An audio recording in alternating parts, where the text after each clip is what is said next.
dimanche se trouve dans l'évangile de Jean que nous avons entendu. Et la suite surtout, quand il est dit « Je suis le pain vivant qui est descendu du ciel. Si quelqu'un mange de ce pain, il vivra éternellement. Et le pain que je donnerai, c'est ma chair que je donnerai pour la vie du monde. » Quand Jésus nous dit ces paroles, c'est un peu après la multiplication des pains, un récit bien connu d'entre nous tous. Jésus est entouré de ses disciples, il voit une grande foule le suivre pour écouter sa parole, pour voir ses miracles. Le soir venu, la foule affamée sera nourrie par Jésus à partir du don d'un enfant, 5 pains et 2 poissons. Mais une fois rassasiés, une fois que les hommes et les femmes sont rassasiés, ils ont envie, ils ont faim et soif d'autre chose, d'une autre nourriture. Et c'est là que Jésus leur dira, il y a une autre nourriture qui nourrit davantage.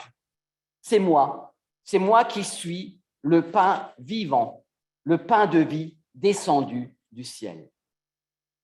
Ces paroles, je suis le pain de vie, nous les connaissons et ça nous rappelle peut-être d'autres paroles de Jésus, les paroles dans l'évangile de Jean, dans l'évangile de Jean que nous les trouvons, où Jésus dit 7 fois, il dit 7 fois, je suis, je suis. Je suis sûr que d'entre vous, beaucoup connaissent ces paroles. Nous avons « je suis le pain de vie ». Après, il y a aussi « je suis la lumière du monde. Celui qui me suit ne marchera pas dans les ténèbres, mais aura la lumière de la vie ». Après, il dit « je suis la porte. Celui qui entre par moi, il sera sauvé ». Après, « je suis le bon berger ». Le bon berger donne sa vie pour ses brebis. Et après, je suis la résurrection et la vie. Celui qui croit en moi vivra. Et puis un dernier, je suis, peut-être quelqu'un se rappellera, c'est quand il dit, je suis le chemin, la vérité et la vie. On ne vient au Père qu'en passant par moi. Et puis, c'est moi qui suis le vrai cep et mon Père est le vigneron. 7, je suis, parole de je suis, où Jésus dit qui il est, qui donne un sens à notre vie à travers le pain, la vigne, le chemin, le berger. Ce sont des images qu'il nous donne, qui nous aident à grandir dans la foi. Et là, il parle de pain. Alors, de quel pain s'agit-il? Vous avez bien compris que c'est un pain différent que le pain matériel, le pain physique. Et puis Jésus, en parlant de pain, il renvoie aussi, comme le peuple, c'est un peuple juif qui se rappelle des épisodes justement de Moïse dans le désert. Et là aussi, nous avons ce pain venu de Dieu, c'est la manne dans le désert. Et là aussi, le peuple aussi s'est interrogé dans le désert, de quoi avait-il vraiment besoin pour vivre? La manne dans le désert, cette nourriture que Dieu donne, une nourriture fragile, périssable, aussi qui parfois, quand notre vie, c'est important, quand parfois on a peur de manquer de l'essentiel, il est bon aussi de savoir prier, donne-nous chaque jour notre pain quotidien. Quand on a peur de manquer de l'essentiel, quand on ne sait pas de quoi demain sera fait, au lieu de se projeter parfois dans un avenir incertain, il est bien de vivre dans le quotidien, chaque jour, cette parole, donne-nous notre pain quotidien, donne-nous chaque jour du pain. Et là, on se rappelle aussi, ceux qui connaissent bien le petit catéchisme de Martin Luther, ceux qui l'ont appris dans leur enfance, quand Martin Luther explique le sens de ces paroles, qu'est-ce que cela veut dire? Qu'est-ce que c'est que le pain quotidien? Et c'est beaucoup plus vaste que le pain matériel. Martin Luther donne comme explication quel est le sens de parole. Dieu donne chaque jour du pain à tous les hommes. Et il rajoute, même aux méchants. C'est par rapport au psaume. Dieu fait pleuvoir, Dieu fait lever son soleil sur les justes et les mauvais, sur tout le monde. Il donne même du pain aux méchants sans le secours de nos prières, hein, sans le secours de nos prières. Mais nous demandons quand même qu'il nous fasse reconnaître ce bienfait afin que nous le recevions avec action de grâce. Être reconnaissant, dira Martin Luther. Hein. C'est important la reconnaissance. Alors, qu'entendez-vous par le pain quotidien? Et Martin Luther dira bien plus encore. La nourriture, bien sûr, mais aussi le vêtement, la demeure, hein, une maison, le champ, le bétail, le salaire de chaque jour, une famille pieuse, de bons maîtres, des serviteurs honnêtes, un bon gouvernement, hein, des saisons favorables. Et là, il rajoute quelque chose de très important pour nous aussi. Le pain quotidien, pour Martin Luther, c'est aussi la paix. La paix, l'ordre, la santé, des amis fidèles, de bons voisins et en général, toutes les choses nécessaires à l'entretien de cette vie. Voilà ce que c'est le pain quotidien, quelque chose de très, très, très large, hein, qui englobe notre relation aussi avec Dieu, mais avec nos prochains. Et c'est ça que Dieu veut nous donner chaque jour.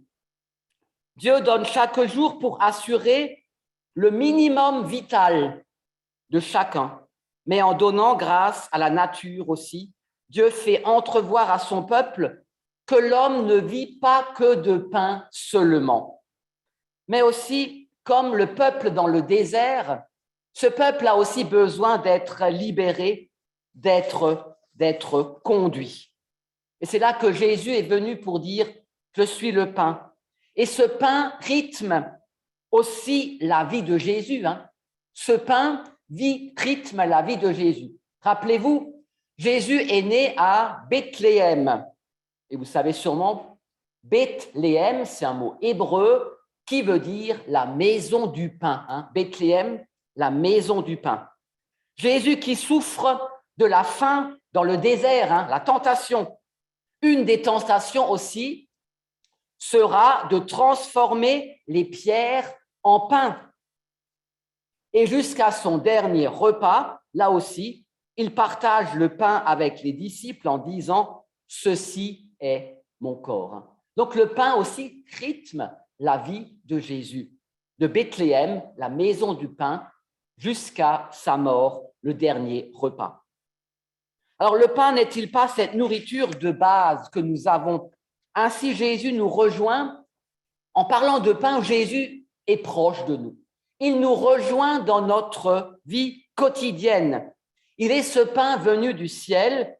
Il est en même temps à nos côtés sur la terre pour nourrir les foules, mais aussi pour nous donner la vie, un sens au plus profond de notre être et nous permettre de trouver un sens à notre vie. N'a-t-il pas lui-même déclaré dans Jean « Je suis venu pour que les hommes aient la vie ». Je suis venu pour que les hommes et les femmes aient la vie. Et il rajoute qu'il l'est en abondance. Nous sommes dans le temps du carême, temps de recueillement, de contemplation pour accueillir cette nourriture, entrer en relation avec Dieu, nous laisser guider, nous laisser accompagner. Nous savons que nous sommes nourris chaque jour par le pain venu d'en haut, le pain qui fortifie notre être intérieur, ce pain qui nous donne une plénitude profonde, une joie, la grâce de Dieu. C'est la grâce de Dieu, ce pain, l'amour gratuit qu'il nous donne. L'amour de Dieu pour nous est toujours premier. Il s'est donné pleinement pour que nous puissions vivre. Et l'accueil de ce don en ce temps de carême est important. Accueillons le don de Dieu chaque jour. Et ce don, bien sûr, il est fragile. Ce don que nous accueillons est fragile comme la manne dans le désert. C'est pour ça qu'il est important que cet accueil de l'amour de Dieu soit suivi aussi par un engagement, par une réponse, par un souhait de vivre en relation avec Dieu. C'est pourquoi la foi est cette démarche, une démarche envers Dieu. La foi est cette marche quotidienne à ses côtés. La foi est plus qu'une certitude, hein. La foi n'est pas un acquis, ce n'est pas une certitude, mais simplement la foi, c'est placer simplement notre confiance en Dieu, lui remettre notre vie, ses soucis, ses joies, ses peines, et savoir que notre existence est entre ses mains. Une promesse nous y alors faite, celui qui croit à la vie éternelle, non pas il aura cette vie, mais il a déjà cette vie éternelle. En vérité, je vous le dis, celui qui croit en moi, il a la vie éternelle. Ce n'est pas un futur, mais bien un présent. La foi, c'est la vie en plénitude dès maintenant, dans notre quotidien. Et c'est quoi cette vie éternelle? Cette vie éternelle est cette vie que Dieu nous donne maintenant, une vie nourrie au quotidien de la parole, de la présence de Dieu. Cette vie, elle ne dépend pas des richesses matérielles et humaines, mais cette vie commence ici-bas, dans cette relation que je peux vivre avec Dieu. La vie éternelle, rien ne pourra l'anéantir. Elle est promise, c'est une promesse que Dieu nous fait. Et elle est présente dans notre intérieur. C'est le message aussi en ce temps de carême. Cette vie intérieure est présente en toi, dans ton intérieur, et la mort n'y mettra pas fin. Bien au contraire, pensons au mot d'ordre. Le mot d'ordre de cette semaine, si le grain de blé qui tombe en terre ne meurt pas, il reste seul, mais s'il meurt, il porte du fruit en abondance. C'est Jésus qui se donne à nous pour que nous puissions avoir une vie riche en abondance. C'est Jésus, pain de vie, qui annonce l'espérance de la résurrection et nous montre aujourd'hui déjà le chemin vers Pâques. Et sur cette route, sur ce chemin vers Pâques, nous avons besoin de cette nourriture promise par Jésus.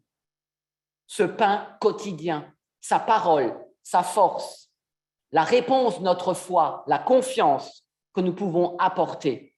Et c'est vrai, en cette période difficile, nous voulons y penser chaque jour, nous pouvons y penser chaque jour tout simplement en nous rappelant cette prière du Notre Père, que nous connaissons par cœur avec ce répond qui peut prendre sens. Donne-nous aujourd'hui notre pain quotidien, donne-nous notre pain de ce jour. Et en parlant de ce pain de ce jour, nous voulons nous rappeler aussi ces paroles de Martin Luther. Dieu donne chaque jour du pain à tous les hommes, même aux méchants, mais nous demandons qu'il nous fasse reconnaître ce bienfait afin que nous le recevions avec reconnaissance. Soyons reconnaissants de ce que nous recevons chaque jour de Dieu et de son amour. Amen.